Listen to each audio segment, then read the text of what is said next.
ada kabar kan katanya PDIP ditawari dua posisi menteri, ini tanggapannya gimana?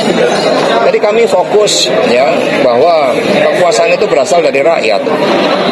Maka kami fokus di dalam melakukan pembangunan semangat seluruh kader partai, bahwa pemilu kemarin yang diwarnai dengan penyalahgunaan kekuasaan, penyalahgunaan hukum tanpa supremasi hukum, money politik, kemudian PJ juga banyak yang tidak netral, maka yang perlu dibangun adalah upaya mempersoalkan kecurangan ini agar ke depan suara rakyat bisa diselamatkan. Itu sebagai skala prioritas.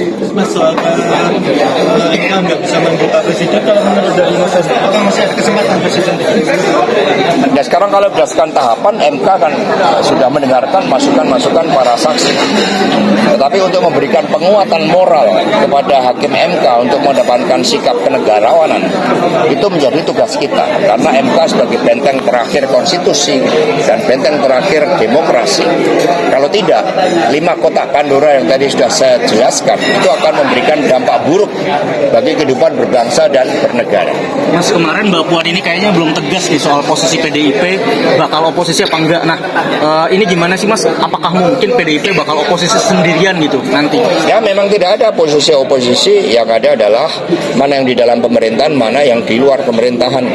Mengingat ini keputusan yang sangat strategis, tentu memerlukan suatu pendalaman, kajian-kajian yang nantinya pada waktu yang tepat akan diputuskan.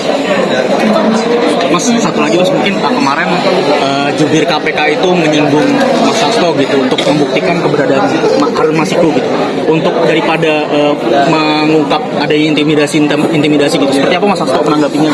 Ya, sebenarnya seluruh lembaga penegak hukum itu harus berfokus pada memerangi korupsi. Kalau terkait Harun Masiku kan sejak awal saya menyatakan bahwa yang bersangkutan ini menjadi korban karena dia punya hak politik berdasarkan keputusan Mahkamah Agung untuk memiliki hak konstitusional sebagai anggota dewan, tetapi diperas. Dan itu kan dilakukan oleh oknum KPU.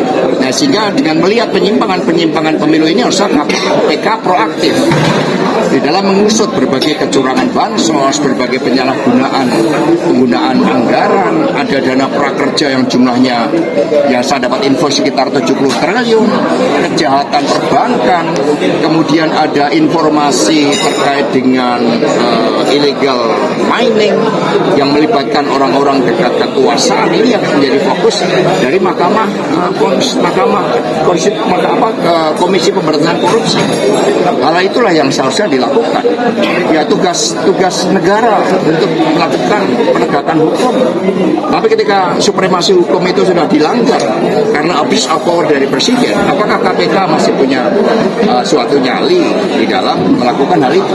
Yang kami lakukan adalah upaya mendukung KPK di dalam memberantas korupsi, di dalam mencegah berbagai penyalahgunaan kekuasaan, ya tanpa memperlihatkan siapa yang melakukan itu, tapi dilakukan dengan penuh integritas berdasarkan nilai keadilan. Itu harapan kami terhadap KPK.